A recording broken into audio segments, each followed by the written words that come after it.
খুব সকাল সকাল ঘুম থেকে উঠে গেলাম।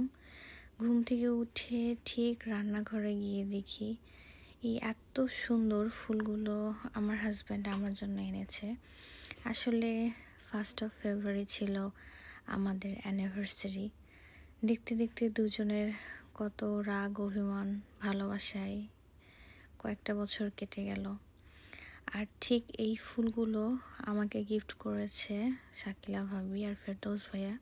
আসলে তাদেরও ঠিক 1st of February তাদেরও অ্যানিভার্সারি। তো আমি আর ভাবি প্ল্যান করে নিলাম আমরা এই বছর একসাথে অ্যানিভার্সারি পালন করব।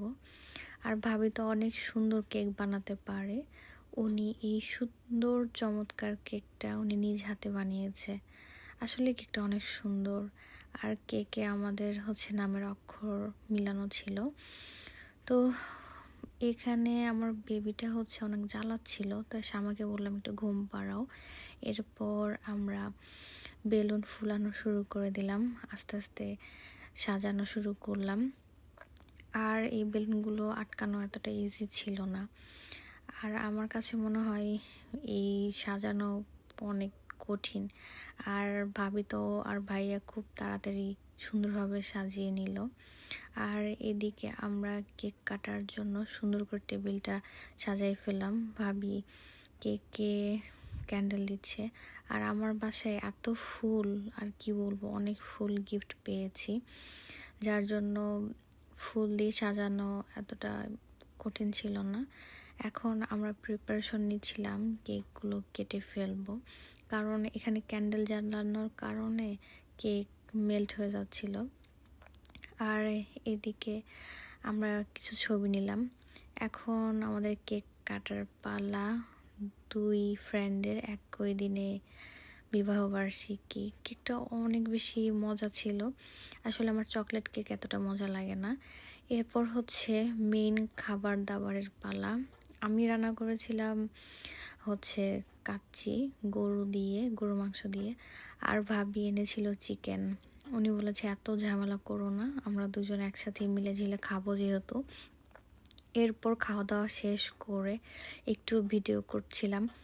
ভাবি এদিকে তো অনেকগুলো নিজের ছোট ছোট ভিডিও করে নিচ্ছিল।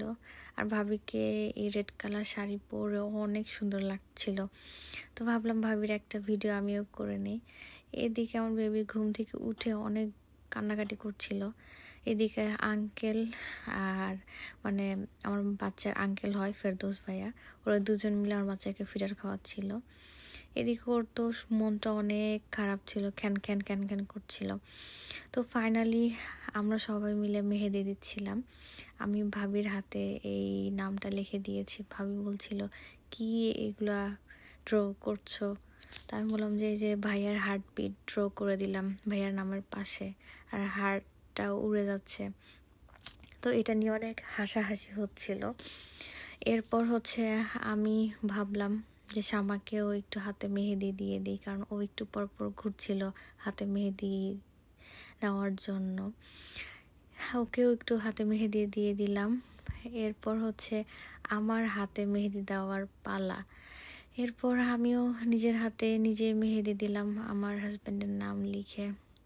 আসলে বিবাহবার্ষিকীর দিন কেন যেন মনে পড়ে যায় ঠিক বিয়ের দিনের স্মৃতিগুলো, বিয়ের দিনটা কেমন ছিল। তো আমার মনে হয় অ্যানিভার্সারির দিন সবার একটু আনন্দ করা উচিত।